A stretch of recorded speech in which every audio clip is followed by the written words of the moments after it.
Hello बच्चों, आपका बहुत बहुत स्वागत है आपके अपने YouTube चैनल एसीपी लेक्चर में। तो बच्चों, आज के इस लेक्चर में हम छोटे छोटे तीन टॉपिक पढ़ने वाले हैं और जो बहुत ही बेहद इम्पोर्टेंट है आपकी बोर्ड परीक्षा के लिए। आज का टॉपिक कक्षा 12 के लिए है और यूनिट आपका 3 है जिसका नाम है रासायनिक बलगत केमिकल काइनेटिक्स। तो देखिए बच्चों, एक आप इसमें पढ़ेंगे अर्धायु या अर्धायु काल, और दूसरा पढ़ेंगे बच्चों अभिक्रिया की कोटि किसे कहते हैं, और तीसरा पढ़ेंगे शून्य कोटि की अभिक्रिया क्या होती है। ठीक है, तो आप इसमें 3 टॉपिक पढ़ने वाले हैं।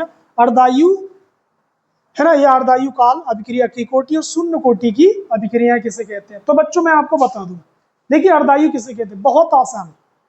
अर्ध आयु, आधी आयु मतलब आधा समय, ठीक है, कि किसी अभिक्रिया के 50% पूर्ण होने में जितना समय लगता है उसी को हम क्या कहते हैं बच्चों, अर्धायु या फिर अर्धायु काल कहते हैं। बच्चों अर्धायु काल को हम लोग T½ से या कैपिटल T50 से प्रदर्शित करते हैं। देख फिर से दोहराइए, ऐसा समय या वह समय जिसमें ठीक है कोई रासायनिक अभिक्रिया 50% पूर्ण हो जाए, आधी हो जाए और आधी रह जाए, तो ऐसे समय को हम लोग क्या बोलेंगे बच्चों, अर्ध आयु या अर्धायु काल कहते हैं, जिसे T½ से प्रदर्शित करते हैं। ठीक है बच्चों, दूसरा आपका टॉपिक है अभिक्रिया की कोटि। अब बच्चों देखिए, किसी रासायनिक अभिक्रिया में जितने अणु भाग लेते हैं, जैसे अगर 2 अणु भाग लेते हैं तो उसको अभिक्रिया की आणविकता कहते हैं, है ना। अगर 3 अणु भाग लेते हैं, है ना, तो वो अणुओं की मतलब किसी रासायनिक अभिक्रिया में जितने अणु भाग लेते हैं, ठीक है, वो सभी अणु अभिक्रिया की आणविकता बताते हैं। ठीक है, लेकिन अभिक्रिया की कोटि क्या होती है, किसी रासायनिक अभिक्रिया में जितने अणु भाग लेते हैं उनमें से जितने अणु, ठीक है, जितने अणु अभिक्रिया के वेग को निर्धारित करें, ठीक है, तो वेग को जो अणु निर्धारित करते हैं अभिकारक अणु, तो वही क्या कहलाती है, अभिक्रिया की, है ना, कोटि कहलाती है, ऑर्डर ऑफ रिएक्शन कहलाती है। तो बड़ा सिंपल है बच्चों, है ना, किसी रासायनिक अभिक्रिया में भाग लेने वाले अभिकारक अणु जो अभिक्रिया के वेग को निर्धारित करते हैं, तो उन अभिकारक अणुओं की संख्या अभिक्रिया की कोटि कहलाती है। ठीक है, यही लिखा हुआ है कि किसी अभिक्रिया में भाग लेने वाले अभिकारक अणु जो अभिक्रिया के वेग को निर्धारित करते हैं, तो उन अभिकारक अणुओं की कुल संख्या अभिक्रिया की कोटि कहलाती है। ठीक है, अभिक्रिया में जितने अणु भाग लेते हैं उनसे लेना देना नहीं है, उस अभिक्रिया में जितने अणु अभिक्रिया के वेग को निर्धारित करेंगे उसे अभिक्रिया की कोटि कहते हैं। ठीक है, सभी अणु से लेना देना नहीं है, जितने अणु अभिक्रिया के वेग को या अभिक्रिया की दर को निर्धारित करते हैं, तो उन अभिकारक अणुओं की संख्या अभिक्रिया की कोटि कहलाती। ठीक है, अब बच्चों देखिए अगला क्या है, शून्य कोटि की अभिक्रिया।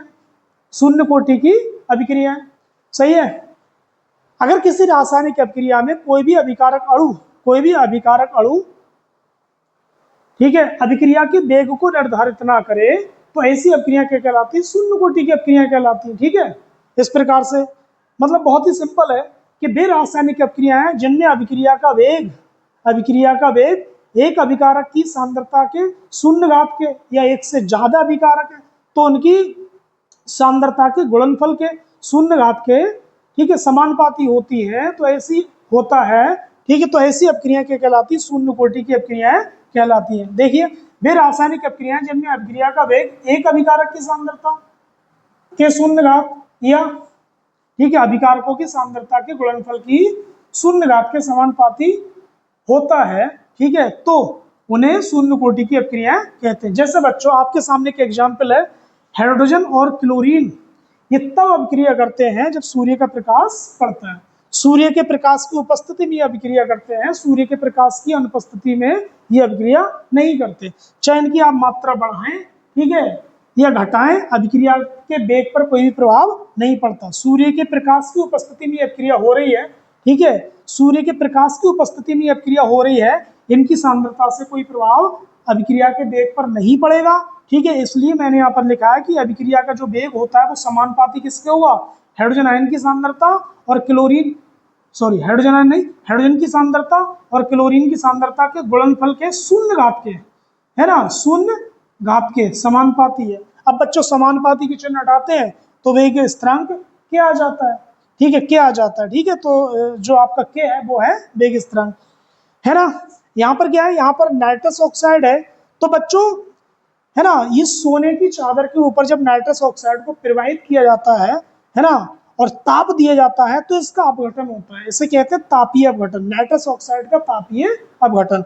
तो बच्चों ये अभिक्रिया, ठीक है, ताप और सोने की वजह से हो रही है, ठीक है, इसका विघटन इनके कारण हो रहा है ना, इसकी सांद्रता से कोई लेना देना नहीं है, इसलिए अभिक्रिया का वेग, ठीक है, नाइट्रस ऑक्साइड की सांद्रता की शून्य घात के समानुपाती है। तो वही यहाँ पर लिखा गया है कि वे अभिक्रियाएं जिनमें अभिक्रिया का वेग एक अभिकारक की सांद्रता की शून्य घात या एक से ज्यादा है बच्चों, ठीक है, जैसे दो है, दो अभिकारक है, तो उनकी सांद्रता के गुणनफल की शून्य घात के समानुपाती होता है। ठीक है बच्चों, तो शून्य कोटि की अभिक्रियाएं, ठीक है, और इसके अगले हम लोग शून्य कोटि की अभिक्रिया के लिए समाकलित वेग समीकरण भी हम लोग निकालेंगे। तो आज के लिए बस इतना ही। उम्मीद करते हैं वीडियो आपको, ठीक है, अच्छा लगा होगा। अगर आपको वीडियो समझ में आता है, ठीक है, तो आप इस वीडियो को ऐसे बच्चों को शेयर जरूर करें जो किसी कारणवश कोचिंग में अफोर्ड नहीं कर सकते। तो आज के लिए बस इतना ही, धन्यवाद।